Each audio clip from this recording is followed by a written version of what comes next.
आज यहाँ पर द्रव्य संग्रह ग्रंथ का अपन स्वाध्याय प्रारंभ कर रहे हैं। ये ग्रंथ की रचना आपके इसी क्षेत्र में हुई है। ये बृहद द्रव्य संग्रह में टीका में लिखा है कि जब धारा नगरी में मालव देश में राजा भोज राज करते थे, उस समय में यहाँ पर श्रीपाल मंडलेश्वर नाम के राजा थे और आश्रम नगर में मुनि सुब्रतनाथ के चैत्यालय में जो केशवराय पाटन हैं, वहाँ पर आचार्य नेमिचंद्र सिद्धांती देव ने इसकी रचना की है। और उस रचना में पहले उन्होंने वहाँ पर राजकोष का कार्य संभालने वाले सोमदेव सृष्टि के निमित्त से इसकी रचना की थी। वो 26 गाथाओं में रचना की थी। बाद में उन्होंने जब वो बहुत प्रसिद्ध हुआ, प्रचलित हुआ, तो उन्होंने विस्तार से 58 गाथाओं में इसकी रचना की। ये 11वीं शताब्दी की रचना है। इस पर 2 टीकाएं मिलती हैं।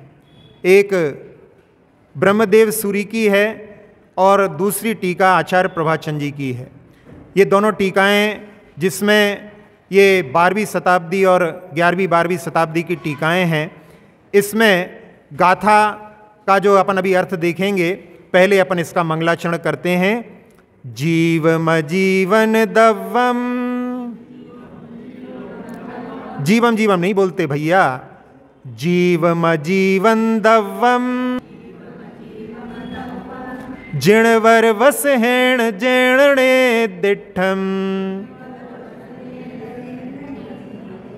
देविंद विंद वंदम, वंदे तम सवदा सिरसा। जो गाथा होती है प्राकृत में, उसमें 4 चरण होते हैं। 4 पद आप देख रहे हैं। जीव मजीवम दब्बम, ये पहला पद है। 12 मात्राएं होती हैं, अक्षर नहीं, 12 मात्राएं होती हैं।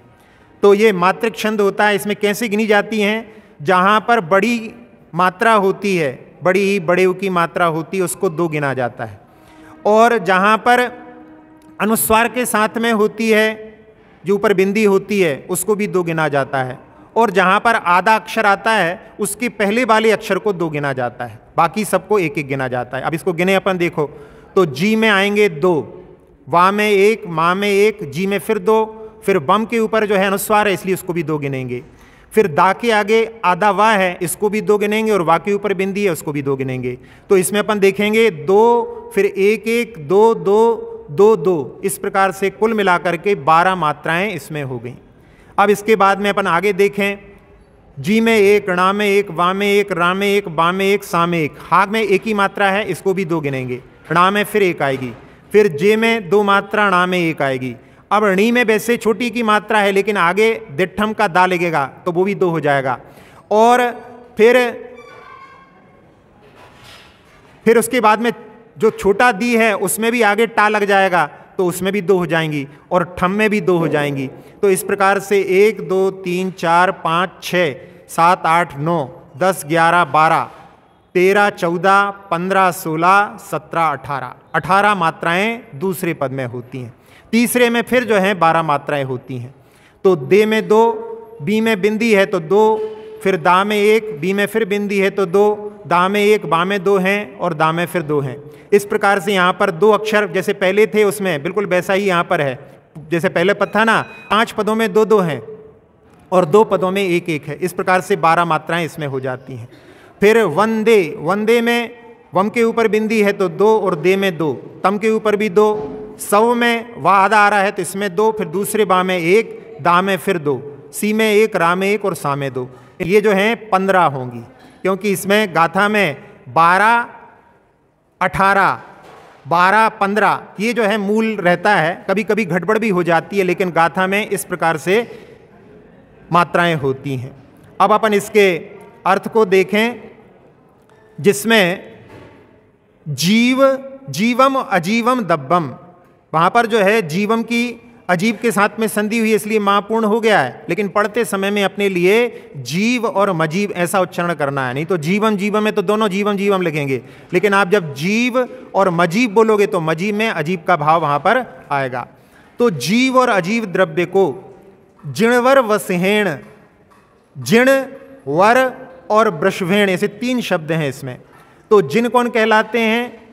जिन्होंने कुछ विजय प्राप्त की हो, जयति इति जिन्ह, जिन्होंने कषायों पर, मिथ्यात्व पर, कर्मों पर विजय प्राप्त की है, वो जिन कहलाते हैं। जो सच्ची श्रद्धा प्राप्त करता है वो अनंतानुबंधी कषाय पर, मिथ्यात्व की जो 3 प्रकृतियां रहती हैं उस पर भी आंशिक विजय प्राप्त करता है, तो उसको सम्यक दृष्टि श्रावक को भी एक देश जिन कहा जाता है। और जो श्रमण हैं वो जिन कहलाते हैं, और उसमें जिनवर यानी उनमें श्रेष्ठ तो गणधर परमेष्टि जिनवर हो गए।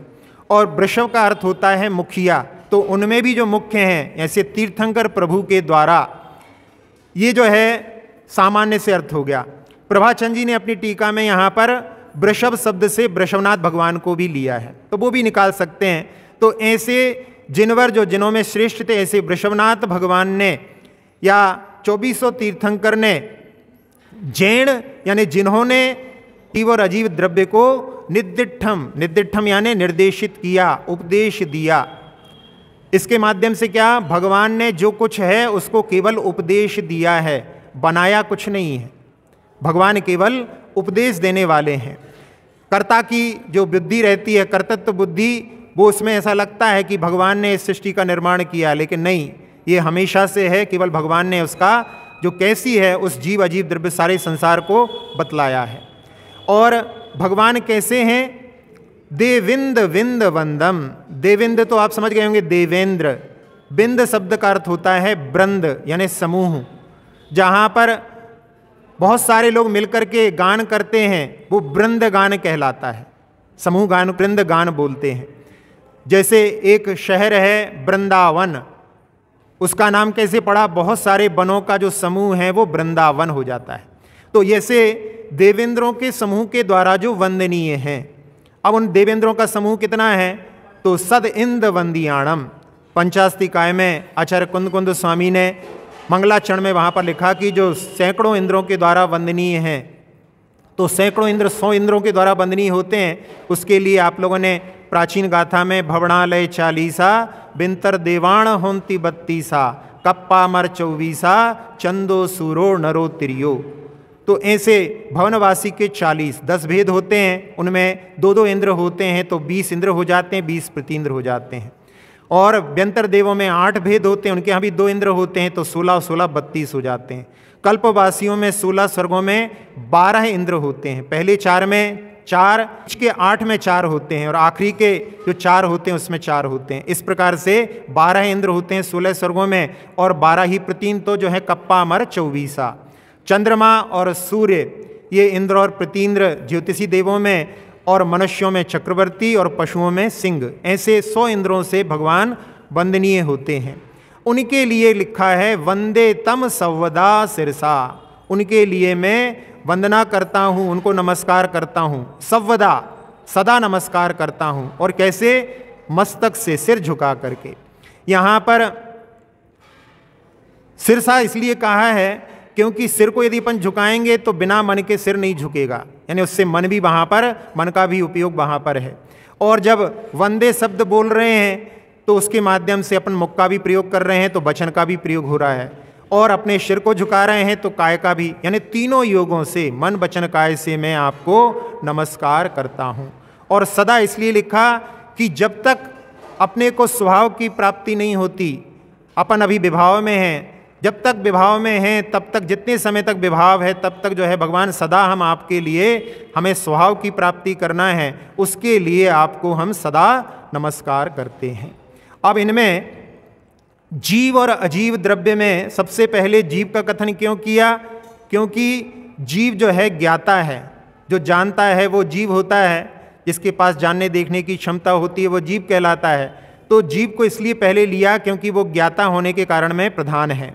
वक्ता श्रोता भी सभी जीव होते हैं, और वही अपना कल्याण करने में समर्थ होते हैं, इसलिए सबसे पहले जीव को लिया। अजीव उसके बाद में लिया है। और अजीब में जो है, अजीब केवल पुद्गल अकेला नहीं होता, बाकी 4 भी होते हैं, तो उसमें सबका 5 का समूह वहाँ पर अजीब के रूप में कहा गया है। और इनमें द्रव्यों का वर्णन किया है। द्रव्य क्यों कहा? क्योंकि जिनागम में द्रव्य क्षेत्र काल भाव की अपेक्षा से वर्णन होता है। जब द्रव्य की अपेक्षा से वर्णन करते हैं तो वो पदार्थ होता है, क्षेत्र की अपेक्षा से वर्णन करते हैं तो वो अस्तिकाय होता है, काल की अपेक्षा से वर्णन करते हैं तो वो द्रव्य होता है, और भाव की अपेक्षा से वर्णन तत्व कहलाता है। तो यहाँ पर काल की अपेक्षा से यानी जीव की पर्यायों का विशेष रूप से वर्णन आएगा, इसलिए यहाँ पर द्रव्य की अपेक्षा से यहाँ पर वर्णन किया गया है।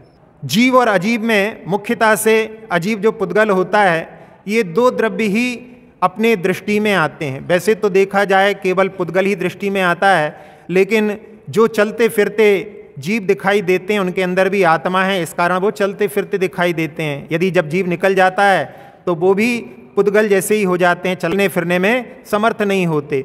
तो इस दृष्टि से देखा जाए तो उनके अंदर आत्मा है, इसलिए वो चलते फिरते हैं, इसलिए जीव और पुद्गल दो ही दिखाई देते हैं, और उनमें उन्हीं से संसार बना हुआ है। इसलिए 12 भावनाओं में आप लोग पढ़ते हैं, जीव और पुद्गल नाचे यहाँ में कर्म उपाधि है। संसार में केवल दो का ही नाच दिखाई देता है। जैसे विवाह होता है, उसमें मुख्य जो है वर और वधू दो ही जो है विशेष रूप से सजे रहते हैं, बाकी सब लोग सामान्य रहते हैं।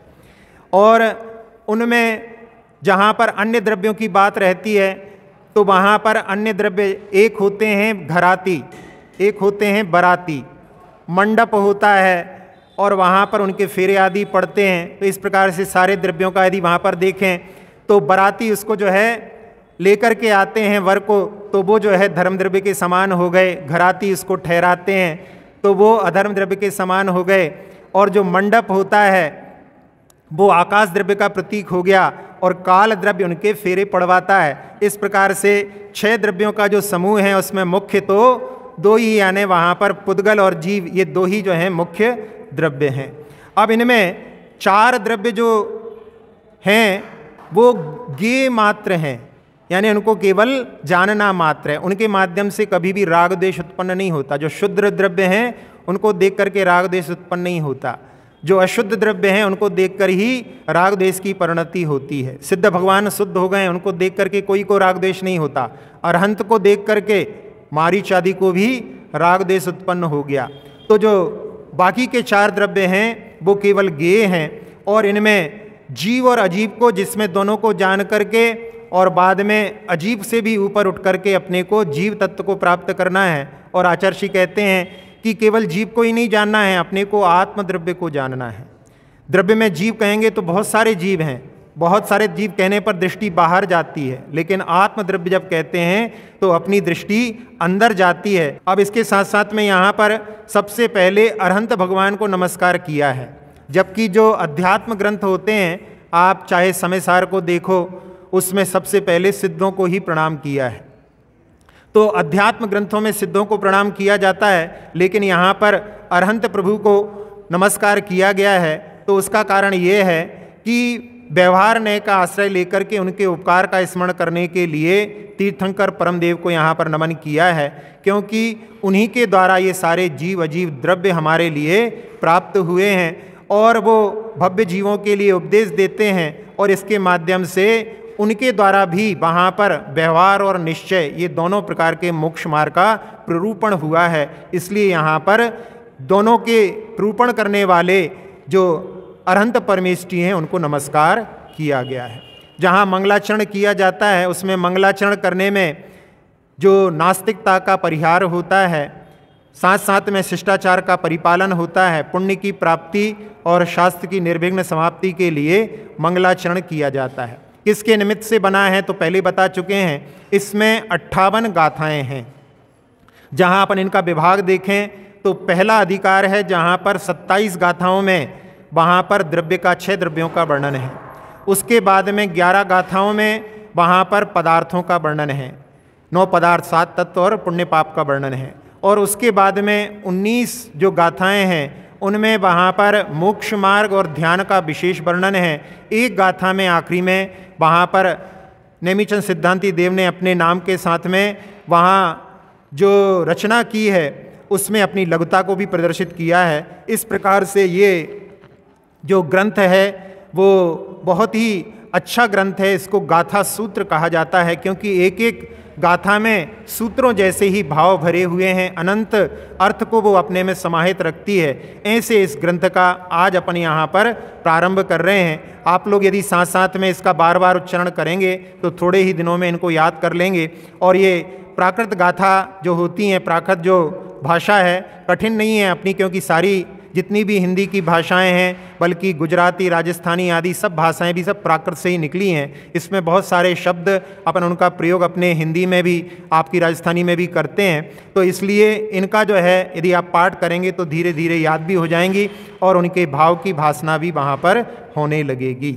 अक्षर पद मात्रा से दूषित वचन अगर ममहीन रहे और प्रमाद कषाय के वश में सम्यक अर्थ विलीन किए, जिन वाणी माता मेरी उन सब त्रुटियों को क्षमा करें, दे आशीष शीघ्र हम सबको केवल लब्धि रमा मिले, प्राप्त हमें हो बोधि समाधि परिणामों की शुद्धि हो, निज आत्म उपलब्ध हमें हो, शाश्वत सुख की सिद्धि हो। चिंतित वस्तु दात्री माता चिंतामणि उपमा भाति, करो वंदना पूर्ण विनय से चरण रखूं मैं ये पाती, कर जिन वाणी स्तुति तन की ममता टार, महामंत्र का जाप अब सभी जपें नव बार।